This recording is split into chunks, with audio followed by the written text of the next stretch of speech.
Hi, how you going? Just thought I'd show you around my garden at the moment. It's kind of coming mid-spring, and I've been growing over the winter and autumn, and also planting new things for spring and summer. So I'm going to show you this bed, which is kind of not my best bed, but I've got some cauliflower growing through here, and you can see that hopefully coming through in a second. Any second. There we go. And there's some garlic there as well, which is kind of just coming to the end of nearly being ready to harvest. Not my best bed, and I did have some green manure that I was running through it as well. That green manure I took out and added over here to where my potatoes are. So this is the sort of stuff that I was, growing quite tall really, and that now is kind of a mulch as well for the potatoes. And those potatoes, I mean, I should be starting to hill some of those up now, especially the ones at the back there that are quite tall. I've got some cucumbers. I did have some fennel growing in this spot, but it wasn't tremendous. So I've got cucumbers here. And this structure here, I'm going to have beans coming up. You can see I've got a bean just here. That'll grow up here. Now that's running north to south, so that'll provide shade over here in the afternoon, and then as the sun moves around it'll provide shade to this section here. These are my broad beans. I'm probably going to start picking these ones pretty soon. I like them nice and young. And here's some Swiss chard. I'm a big fan of Swiss chard, and that actually grew beautifully over really well actually. I'll be making spanakopita for quite a while, I think.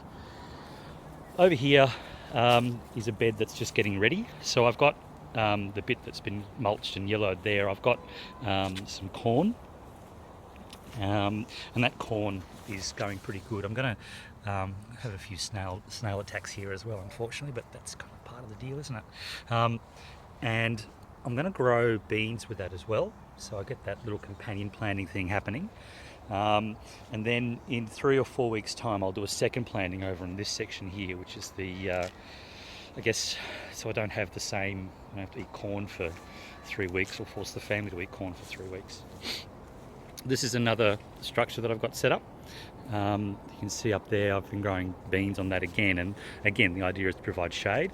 This at the back here is the last of my celery, which is going quite nicely. We've been eating out of that for a while. The last of my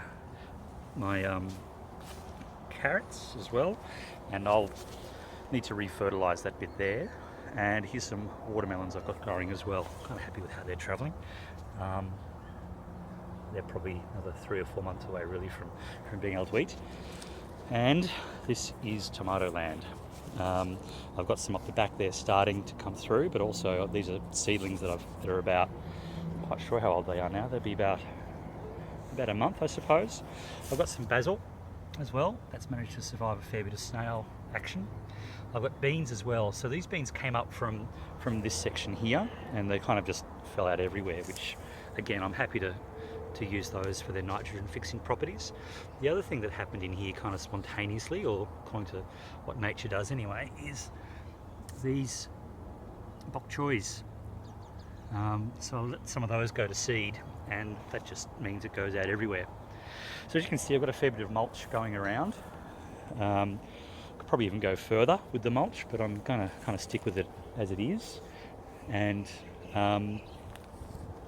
keep adding more and more mulch as we go through.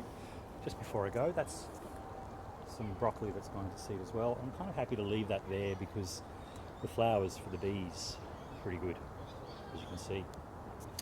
All right, that's my garden just at the, I guess, the middle of spring. Bye now.